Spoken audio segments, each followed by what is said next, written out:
Welcome. In front of me is a VIVO Y19, and today I will show you how you can capture a screenshot on this device.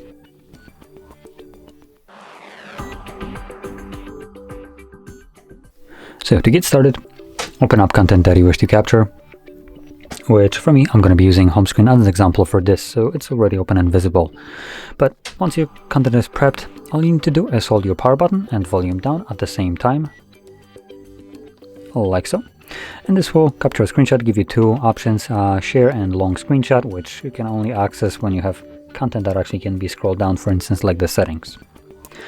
In any case, once you capture your screenshot, you can find it under album, and you can navigate to albums in here, and you should have a screenshot folder, hopefully.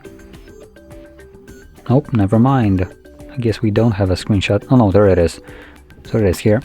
So screenshot folder, and you can see it that it's right at the top. Okay, cool. I just wanna, there we go, see the screenshot.